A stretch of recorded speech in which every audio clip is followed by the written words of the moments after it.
जो पंजाब की महिला दिल्ली में आके प्रदर्शन कर रही है तो दिल्ली की महिला क्या करेंगी?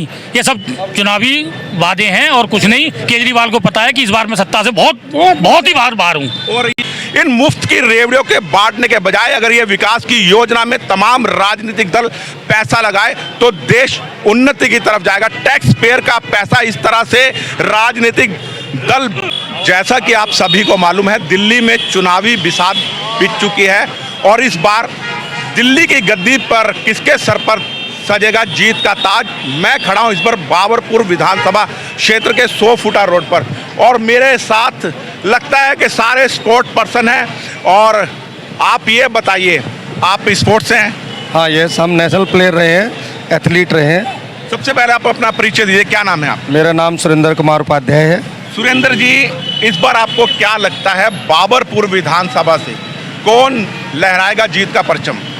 इस बार हमें काफ़ी सालों बाद हम देख रहे हैं और हमें ऐसा महसूस हुआ है कि बाबरपुर के रहने वाले वासी को ही बीजेपी ने टिकट दिया है और बहुत अच्छे बंदे हैं और इस बार बीजेपी ही जीतेगी, क्योंकि केजरीवाल की तो आवाटावाई में और कहते कहते ही हम लोग सब परेशान रहे कि ये दे दिया वो दे दिया, कुछ नहीं हुआ।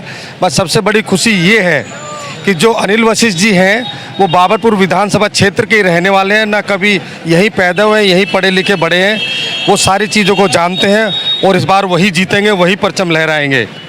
मैं आपसे पूछना चाहता हूं, आप ये कह रहे हैं जी गोपाल राय जी ने कुछ नहीं दिया, यहाँ पर दिल्ली की केजरीवाल सरकार ने मुफ्त बिजली दी, मुफ्त पानी दिया, महिलाओं को मुफ्त बस यात्रा दी। ऐसा तो कुछ नहीं है, आपको मिला है? नहीं, बिजली पानी कुछ नहीं, हम दिखाते हैं अपना बिजली का बिल कितना आता है हमें तो कुछ पानी की स्थिति कैसी है? वो कह रहे हैं पानी मुफ्त दिया, पानी तो बहुत गंदा आ रहा है, समरसीबल चल रहा है हमारे वहाँ पे, पानी नहीं आता। पानी नहीं आता? हाँ, गंदा पानी आता है, सड़ा हुआ पानी आता है, तो उसको आप पानी पीने लायक है? आप खुद बताओ। जल बोर्ड का पानी। आप बताइए जी, आप क्या कह रहे हैं, बताइए। दिल्ली जल बोर्ड का पानी पीने लायक है? आप बताएंगे, आप इस विधानसभा क्षेत्र के निवासी हैं। हाँ जी, तो जल बोर्ड का पानी बिल्कुल थर्ड क्लास, हम समरसीबल का पानी पी रहे हैं, आरओ लगा रहे हैं। कोई सब झूठे वादे हैं कि बिजली फ्री, पानी फ्री, हम आपको बिजली दिखा देंगे। लाख रुपए के पानी के बिल आ रहे हैं, लाख रुपए के।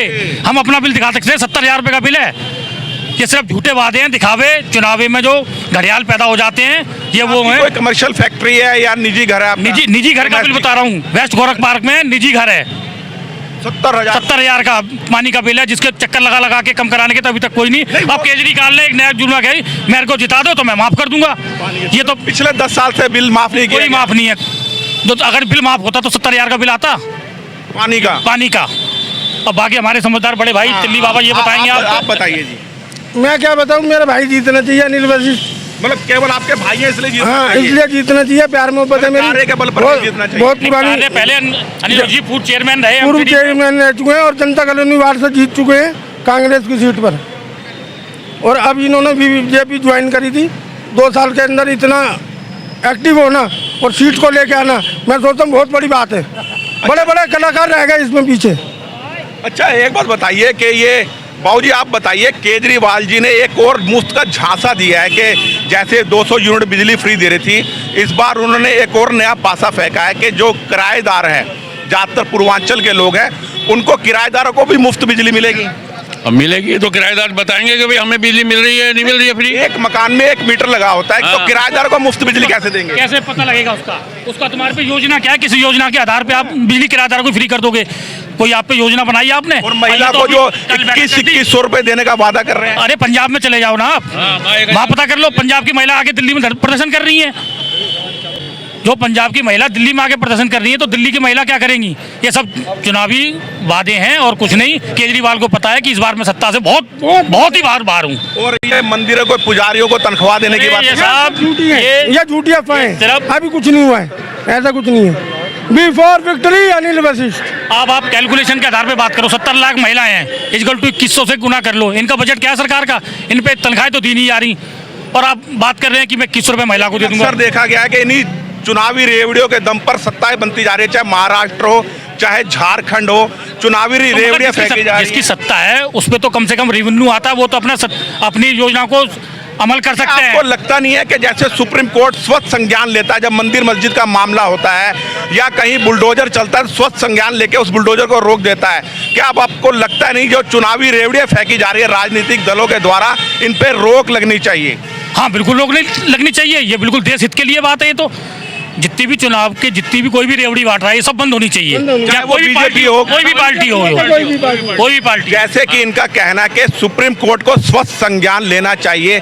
क्या इस देश को ये वेनेजुएला बनाना चाहते हैं, जहां वेनेजुएला में इस तरह की मुफ्त की रेवड़ियां बांटी गई और आज वेनेजुएला का ये हाल हो चुका कि वहां पर लोगों को खाने के लिए भी तरसना पड़ रहा है। इन मुफ्त की रेवड़ियों के बांटने के बजाय अगर ये विकास की योजना में तमाम राजनीतिक दल पैसा लगाए तो देश उन्नति की तरफ जाएगा। टैक्स पेयर का पैसा इस तरह से राजनीतिक दल बांट रहे हैं, क्या ये विकास योजनाओं में नहीं लग सकता?